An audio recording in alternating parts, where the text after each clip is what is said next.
Quand la nuit tombe sur nos vallées, je lève les yeux, mon cœur exalté.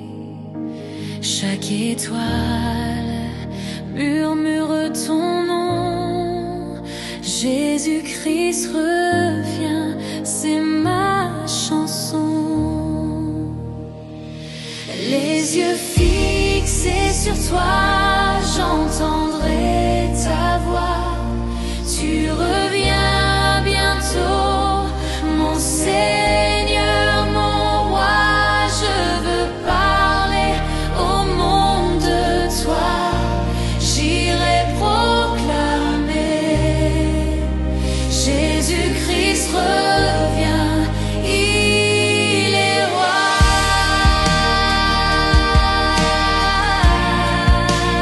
Jésus-Christ revient, Jésus-Christ revient, il est roi.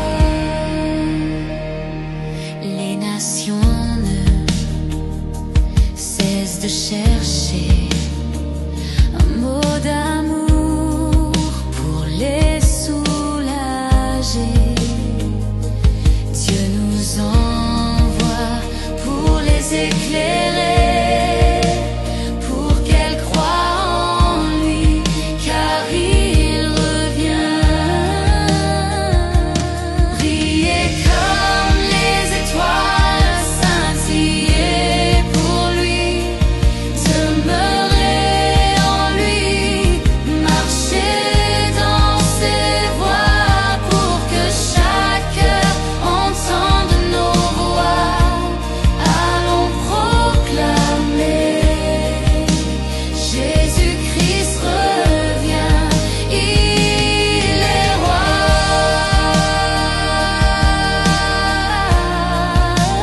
Jésus-Christ revient, Jésus-Christ revient, il est roi.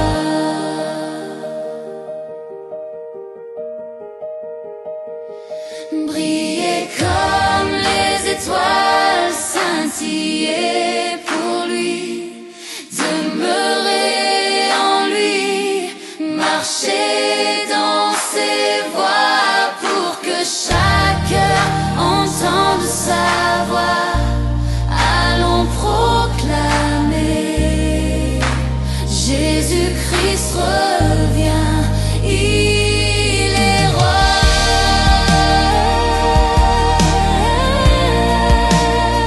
Jésus-Christ revient, Jésus-Christ revient, il est roi.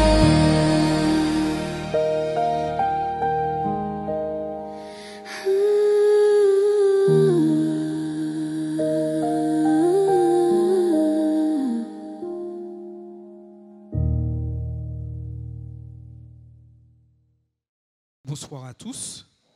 J'espère que nous allons passer une bonne journée et c'est avec toujours plaisir que nous nous retrouvons dans la maison du Seigneur, surtout au cours de cette semaine de prière, auquel que nous se terminera samedi matin au moment du culte. Donc il nous reste mercredi soir, jeudi soir, vendredi soir, sabbat matin si Dieu veut. Faites des plans, invitez vos amis, faites passer le message afin que nous puissions vivre cette semaine de prière, cette fin de semaine de prière ensemble. Prions. Seigneur Dieu, nous voulons placer ce moment de réflexion entre tes mains. Que ton Saint-Esprit soit avec nous et que nous puissions véritablement être édifiés et être engagés dans la mission. Amen. Je voudrais remercier le frère Praché pour ce morceau instrumental et encourager chacun d'entre nous. C'est libre. Vous pouvez arriver, il n'y a pas de problème. Quand vous arrivez, vous avez un poème, un chant. Vous êtes prêts à chanter, c'est ça. Lorsqu'on est dans la mission, on est engagé, on laisse le Saint-Esprit travailler en soi et on va en avant dans la mission, n'est-ce pas? Donc, j'espère mercredi, vendredi, jeudi et même samedi, il y aura des volontaires pour un poème, un chant spécial et un morceau instrumental. Il n'y a pas de problème. Nous sommes en famille et nous sommes là pour vivre pleinement cette semaine de prière. Comme chaque soir, je fais un petit récapitulatif de cette semaine de prière. Et aujourd'hui, Nous sommes, disons, dans les années 1850-1885, de la prière collective à la semaine de prière officielle. Après les premières conférences, l'Église naissante continua à institutionnaliser la prière collective et le jeûne, reconnaissant leur rôle vital dans la vie spirituelle de la communauté. Entre 1850 et 1863, des jours spéciaux de jeûne et de prière furent recommandés afin d'encourager les croyants à la sanctification personnelle et surtout à la vigilance spirituelle. Et il était dit dans le journal Review and Herald en 1853, à la page 16, il est dit ceci: nous recommandons à tous les croyants de consacrer le sabbat prochain à la prière et à l'humiliation. Entre 1865 et 1884, face aux crises, aux défis spirituels et aux difficultés internes qui existaient dans l'Église naissante, l'Église organisa des jours de prière collective. Ces moments étaient une source de communion, un moment de renouvellement spirituel et d'unité, rappelant à chaque croyant leur dépendance à Christ et leur mission dans le monde. En 1885, lors de la conférence générale à Battle Creek, Michigan, la première semaine de prière officielle fut instituée. Et cette semaine s'est déroulée du 25 décembre 1885 au 2 janvier 1886. Cette semaine fut centrée sur un thème principal: la confession, le réveil, la consécration et le soutien missionnaire. Et nous voyons aujourd'hui que nous continuons à perpétuer cet événement.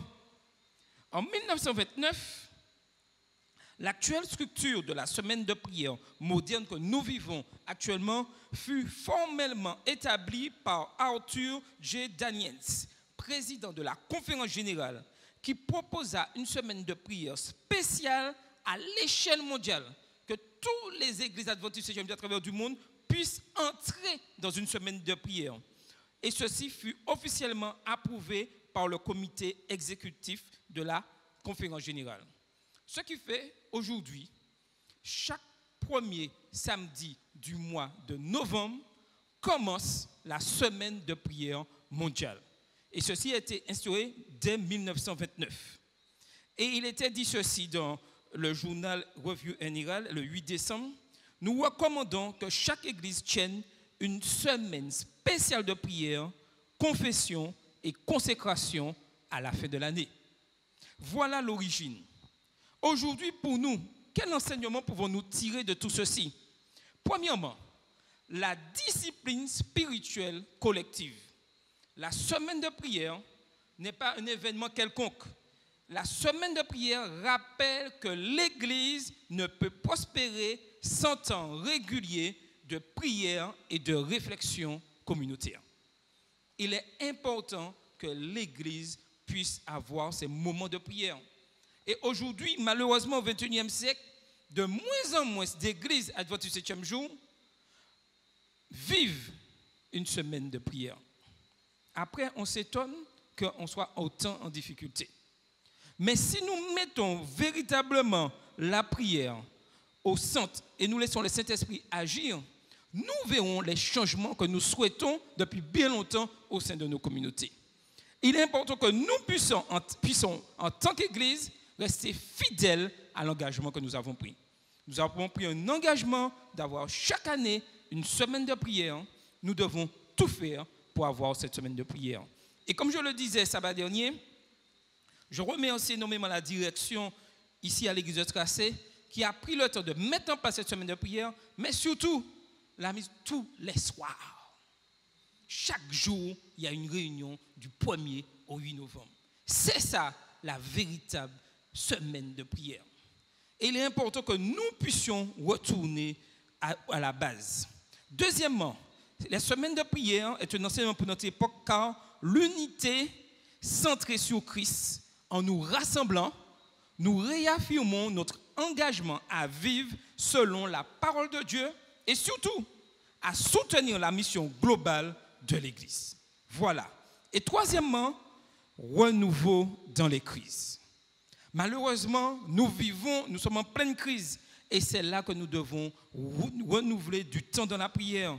Tout comme les pionniers l'ont vécu, la prière collective est un moyen de surmonter le découragement et de trouver guidance et force spirituelle dans un monde souvent instable.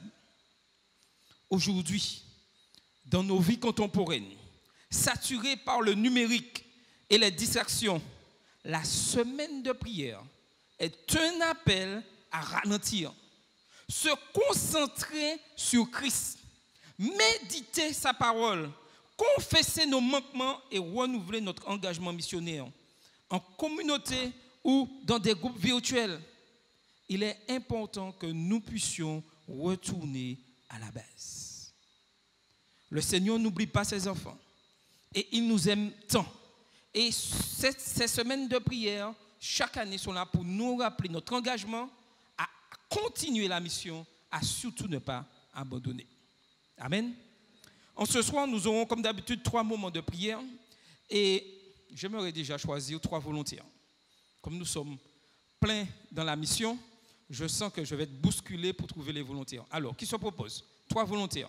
Numéro 1. Qui se propose? Tu seras deuxième.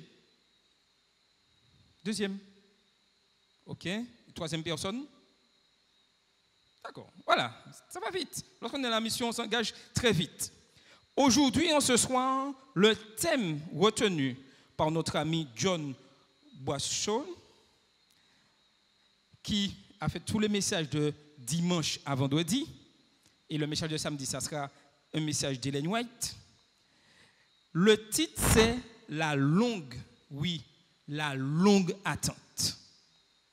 L'attente, vous savez quelque chose? Ça fait partie de la vie. Oui ou non? Qui n'a jamais attendu ici?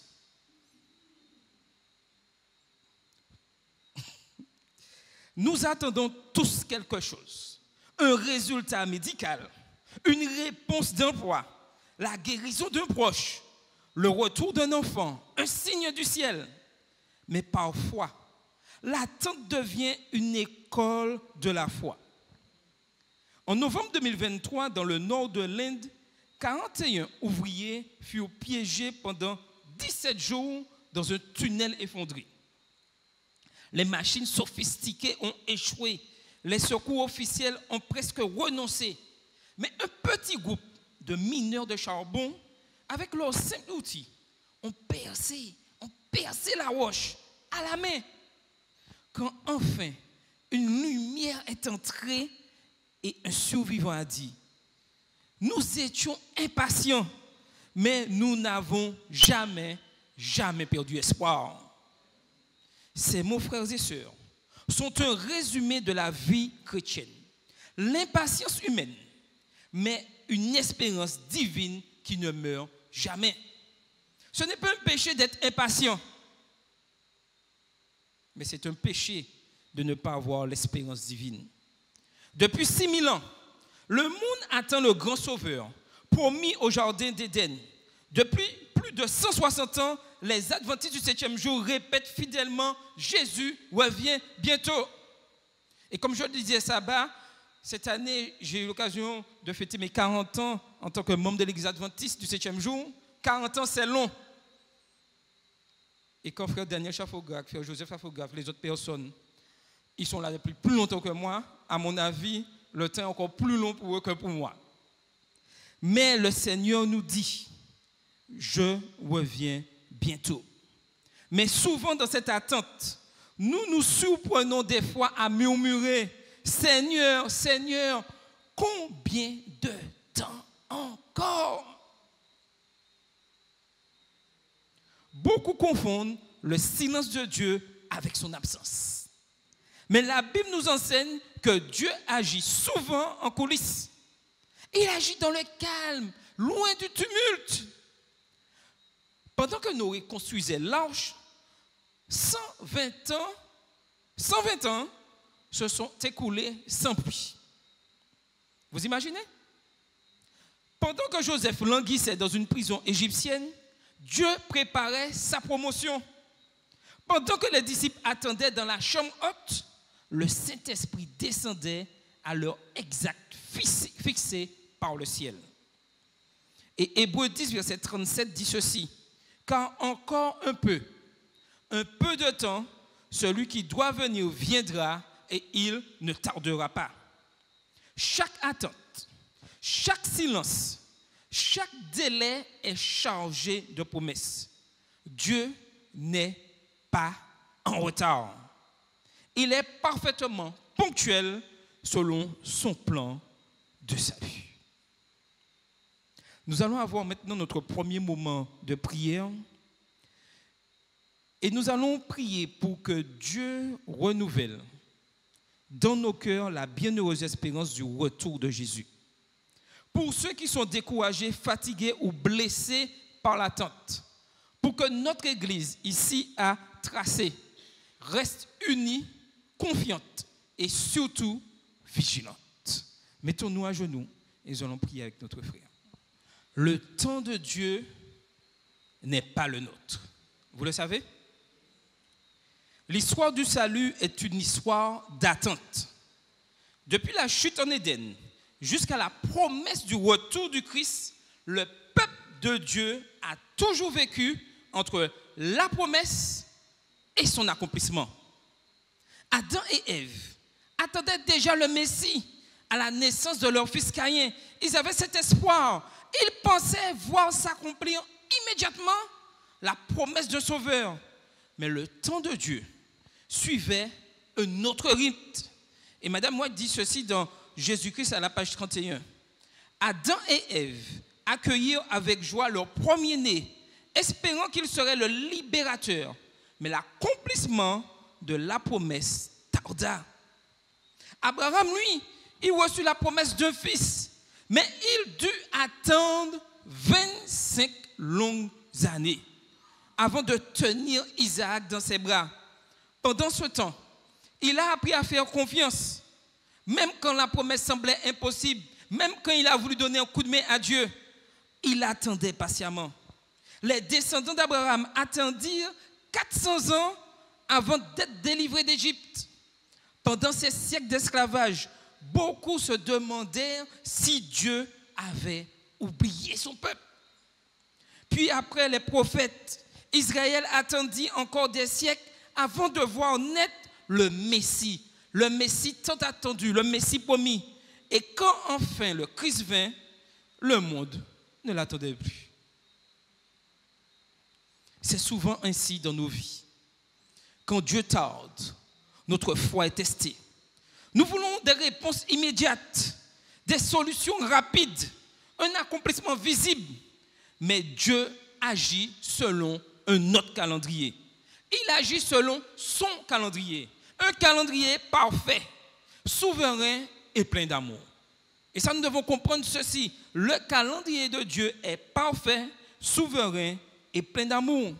Et comme nous l'avons lu dans le verset 37 d'Hébreux 10, car un peu de temps, celui qui doit venir viendra et il ne tardera pas. Cette promesse s'applique autant à la première venue de Jésus qu'à sa seconde venue. Les deux vont ensemble. Dieu n'est jamais, au grand jamais, en retard. Chaque promesse s'accomplit au moment exact prévu par le ciel.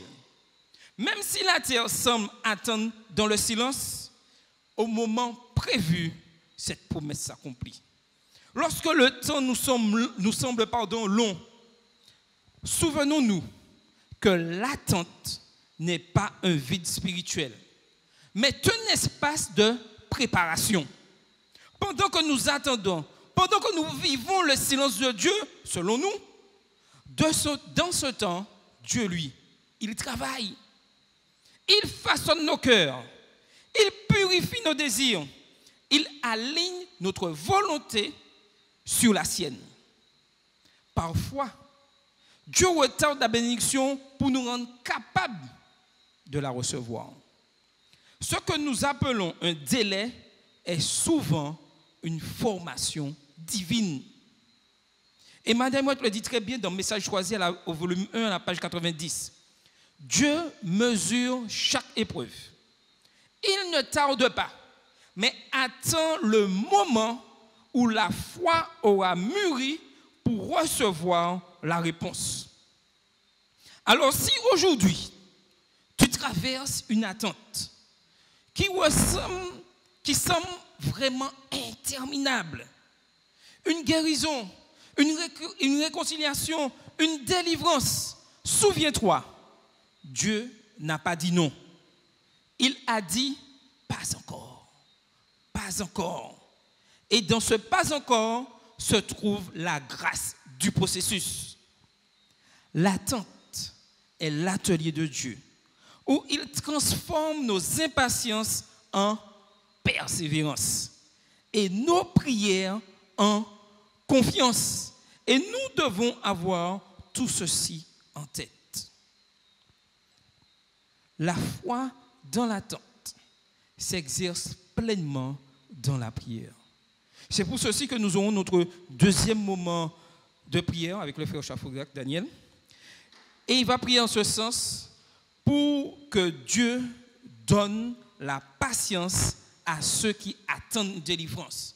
Beaucoup d'entre nous attendent une délivrance, une guérison, une demande quelconque.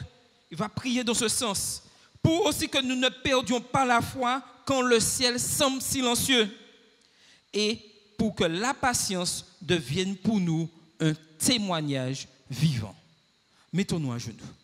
Aujourd'hui, au XXIe siècle, nous remarquons que beaucoup d'individus regardent le ciel, contemplent les étoiles, cherchent à trouver une solution dans les signes du temps, cherchent des fois à faire peur. Malheureusement, des événements bien réels sont interprétés de manière à faire peur, je dirais, des hommes et des femmes. Vous pouvez prendre exemple ce tremblement de terre que nous avons eu la semaine dernière, où certains, même des fois, des membres de l'Église adventiste du 7e jour, ont interprété ceci comme un signe que nous manquons de foi en Martinique. C'est pour ça que Dieu nous envoie ces avertissements. Ne cherchons pas à interpréter des choses qui nous dépassent.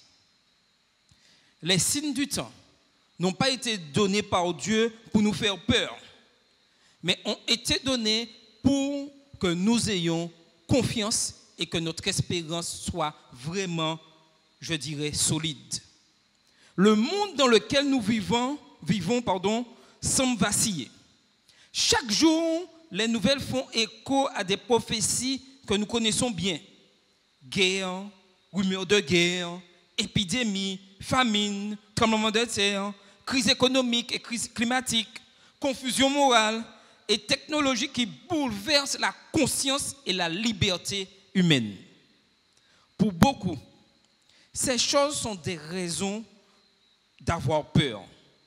Mais pour l'enfant de Dieu, pour celui qui étudie la Bible, pour celui qui se laisse diriger par le Saint-Esprit, elles sont des rappels d'espérance.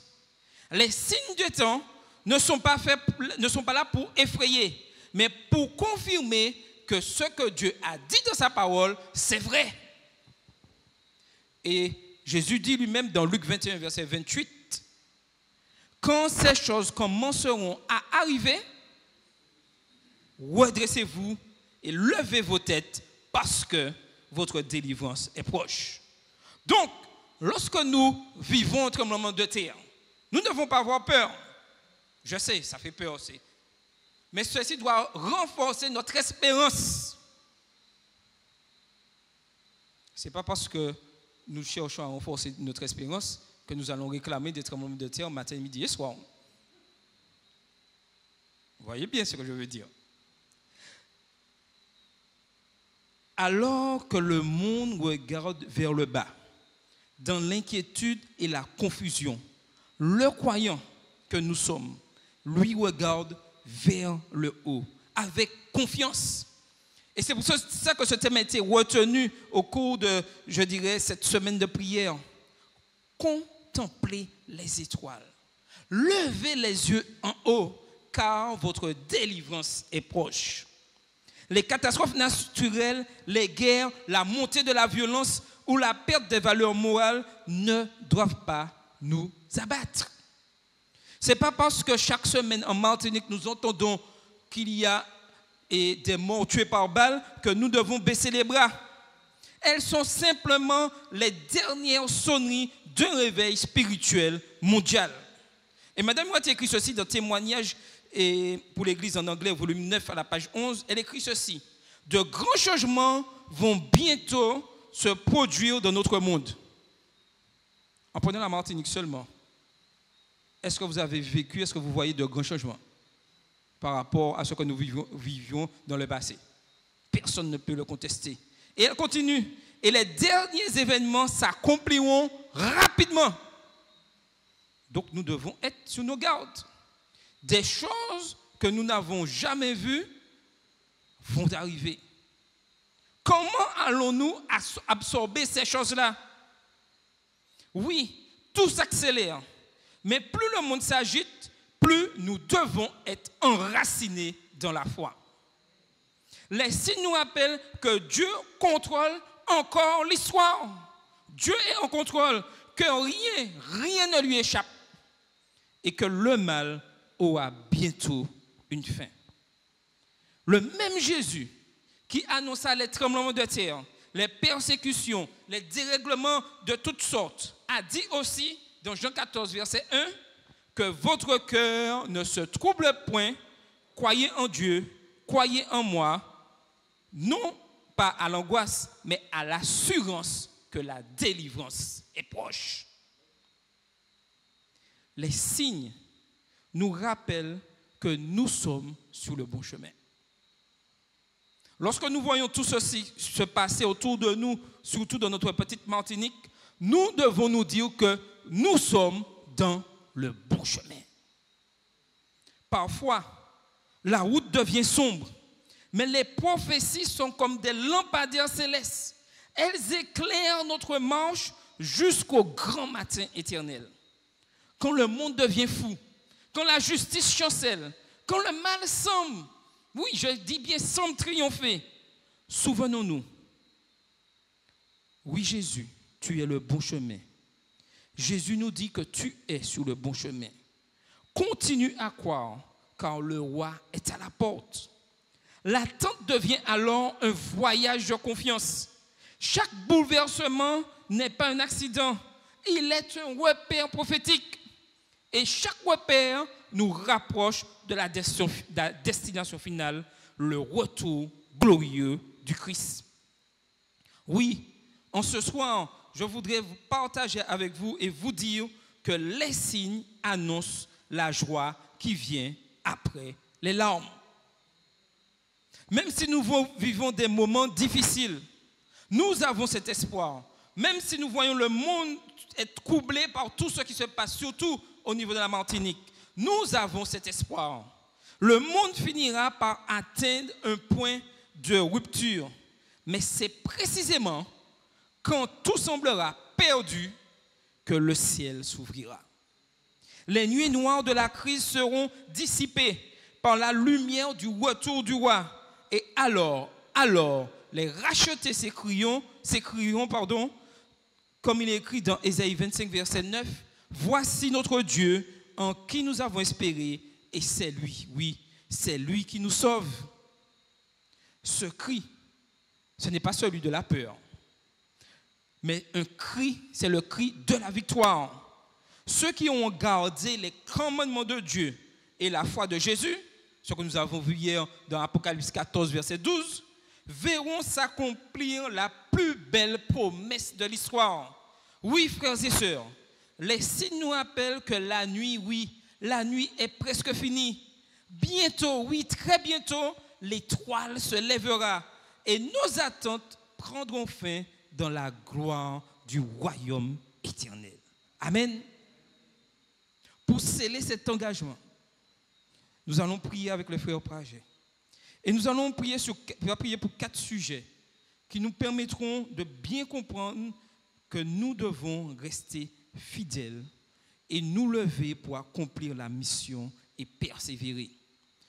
Va prier pour que nous soyons trouvés fidèles lorsque Jésus reviendra. Pour que nos familles demeurent ancrées dans la parole et dans la foi.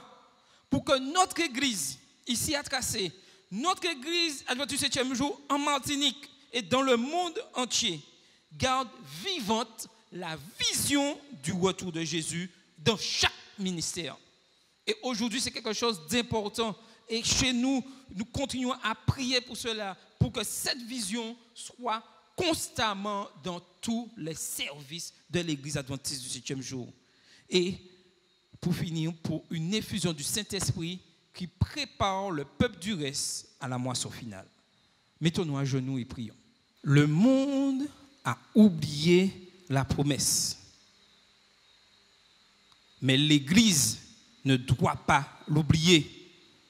L'histoire avance vers son point culminant. Les empires tombent, les idéologies changent, les certitudes humaines s'effritent, mais une parole demeure. Jésus revient bientôt. Et vous pouvez passer tout le temps de l'Église, en revue le temps de l'Église adventiste du 7e jour, depuis plus de 160 ans, le même thème est toujours en place. Jésus revient bientôt. Cette espérance n'est pas une belle idée du passé, ni un rêve lointain. C'est la certitude vivante qui donne un sens à notre foi, qui donne un sens à nos luttes, à nos larmes et à notre service. Encore un peu de temps, celui qui doit venir viendra et il ne tardera pas. Chaque génération de croyants a attendu ce jour, mais nous, aujourd'hui, sommes plus proches que jamais. Et lorsque le ciel se déchirera, notre longue attente prendra fin. Nous verrons celui que nos cœurs aiment. Que nous soyons vivants ou passés par la mort lorsque Jésus reviendra. Nous qui sommes restés fidèles, nous verrons Christ arriver au niveau du ciel pour que nous soyons enlevés. Tous ceux qui sont fidèles le verront. Personne ne le verra plus tôt, plus vite qu'un autre. Non, les vivants comme les morts en Christ le verront en même temps. Et c'est ce qui nous donne cette force-là. Même si le Seigneur nous permet de passer par la mort avant son retour, ceux qui resteront vivants ne verront pas le Seigneur avant nous, avant ceux qui sont morts. C'est ensemble, tous ceux qui ont eu cette espérance, qui verront le retour de Jésus. Et c'est ceci qui nous donne cette force. Nous verrons celui que nos cœurs aiment, celui que nous avons servi sans toujours le voir, celui que nous avons prié dans les nuits sombres, celui qui nous a soutenus dans la vallée. Et alors, nous entendrons à ce moment-là la plus douce des voix.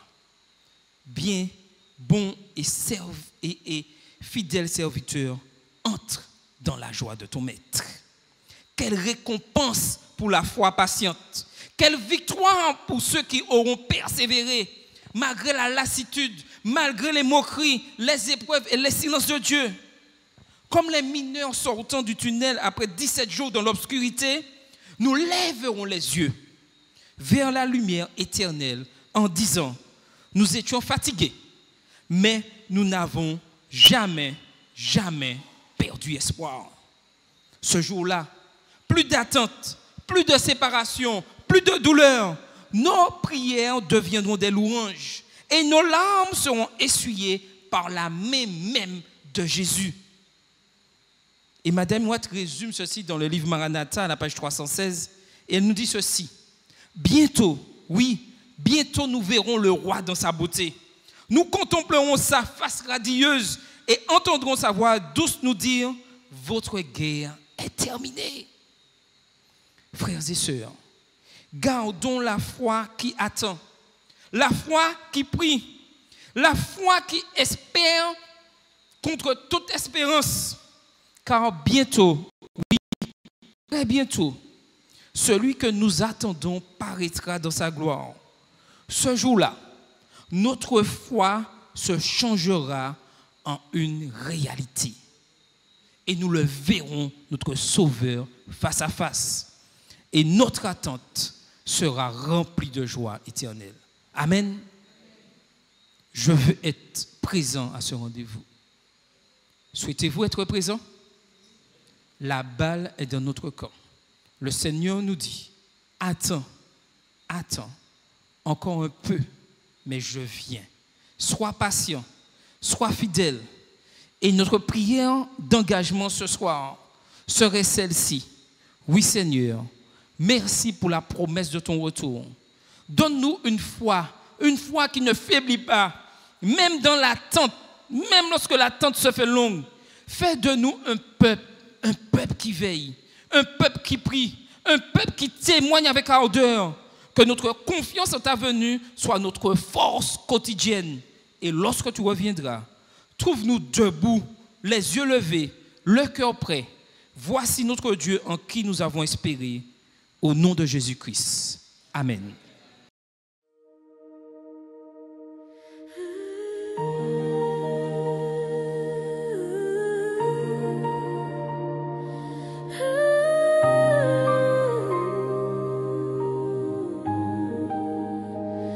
Quand la nuit tombe sur nos vallées, je lève les yeux, mon cœur exalté. Chaque étoile murmure ton nom. Jésus-Christ revient, c'est ma chanson. Les yeux fixés sur toi, j'entendrai ta voix. Tu reviens bientôt, mon Seigneur, mon roi. Je veux parler au monde de toi. J'irai proclamer Jésus-Christ revient, il est roi.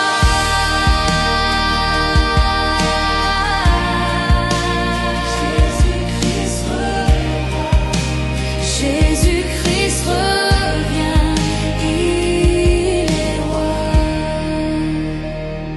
Les nations ne cessent de chercher un mot d'amour pour les soulager.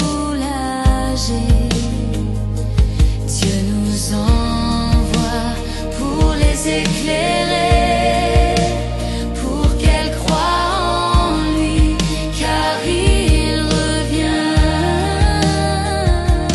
Brillez comme les étoiles, scintillez pour lui, demeurez en lui, marchez dans ses voies, pour que chaque cœur entende nos voix. Allons proclamer Jésus-Christ revient, il est roi.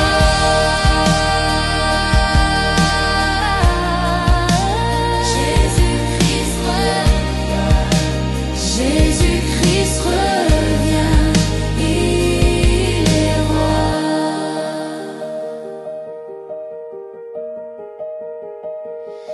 Brillez comme les étoiles, scintillez